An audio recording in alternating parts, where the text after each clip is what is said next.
ಕನ್ನಡದ ಹೆಸರಾಂತ ನಟ ವಿಷ್ಣುವರ್ಧನ್ ಅವರ ಪುಣ್ಯಭೂಮಿ ವಿಚಾರವಾಗಿ ಉಪಮುಖ್ಯಮಂತ್ರಿ ಡಿಕೆ ಶಿವಕುಮಾರ್ ಜೊತೆ ಕಿಚ್ಚ ಸುದೀಪ್ ಮಾತನಾಡಿದ್ದಾರೆ.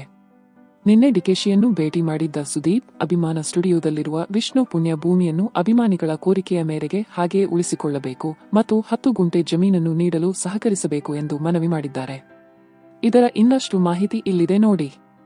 ನೀವು ಚಾನೆಲ್ಗೆ ಹೊಸಬರಾಗಿದ್ರೆ ಸಬ್ಸ್ಕ್ರೈಬ್ ಆಗಿ ಮತ್ತು ವಿಡಿಯೋ ಇಷ್ಟ ಆದ್ರೆ ಲೈಕ್ ಮಾಡಿ.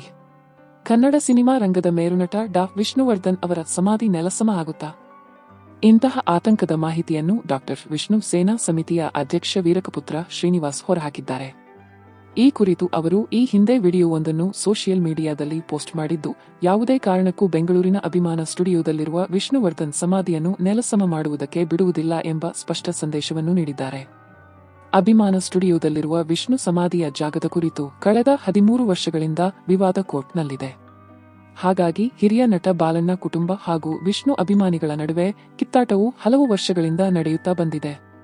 ಕೋರ್ಟ್ನಲ್ಲಿರುವ ಕೇಸ್ ಅಂತಿಮ ಹಂತಕ್ಕೆ ತಲುಪಿದ್ದು, ಬಾಲಣ್ಣ ಕುಟುಂಬದವರು ವಿಷ್ಣು ಸಮಾಧಿಯನ್ನು ನೆಲಸಮ ಮಾಡುವಂತೆ ಮಾನ್ಯ ನ್ಯಾಯಾಲಯಕ್ಕೆ ಮೊರೆ ಹೋಗಿದ್ದಾರೆ ಎಂದು ಹೇಳಲಾಗುತ್ತಿದೆ.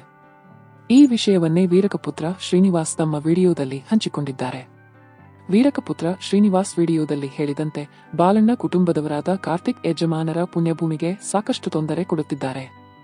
ವಿಷ್ಣುವರ್ಧನ್ ಕುಟುಂಬದವರಿಗೆ ಈ ಜಾಗವೇ ಇಷ್ಟವಿಲ್ಲವೆಂದು ಸುಳ್ಳು ಮಾಹಿತಿ ನೀಡುತ್ತಿದ್ದಾರೆ.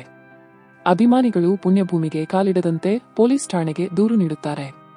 ಇಲ್ಲಿಗೆ 100 ಜನರು ಬರುವುದಿಲ್ಲ ಎಂದು ಸುಳ್ಳುಗಳನ್ನು ಹರಡುತ್ತಿದ್ದಾರೆ. ಹೀಗೆಯೇ ಸುಳ್ಳು ಹೇಳಿದರೆ ನಾವು ಕೂಡ ಅವರಿಗೆ ತಕ್ಕ ಪಾಠ ಕಲಿಸಬೇಕಾಗುತ್ತದೆ. ಹಾಗಂತ ಅಭಿಮಾನ ಸ್ಟುಡಿಯೋದ ಜಾಗ ಅವರ ಪಿತ್ರಾರ್ಜಿತ ಆಸ್ತಿಲ್ಲ, ಸರ್ಕಾರ ನೀಡಿದ್ದು.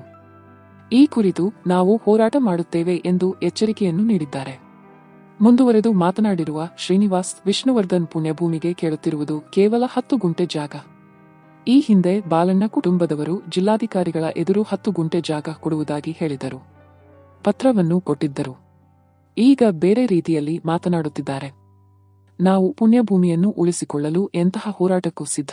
ಈ ಕುರಿತು ಬೃಹತ್ ಪ್ರತಿಭಟನೆ ಮಾಡಲು ಸಿದ್ಧತೆ ಮಾಡಿಕೊಳ್ಳುತ್ತಿದ್ದೇವೆ ಎಂದು ಹೇಳಿದರು. ನಿನ್ನೆಯಷ್ಟೇ ಹೋರಾಟ ಕೂಡ ಮಾಡಿದ್ದಾರೆ.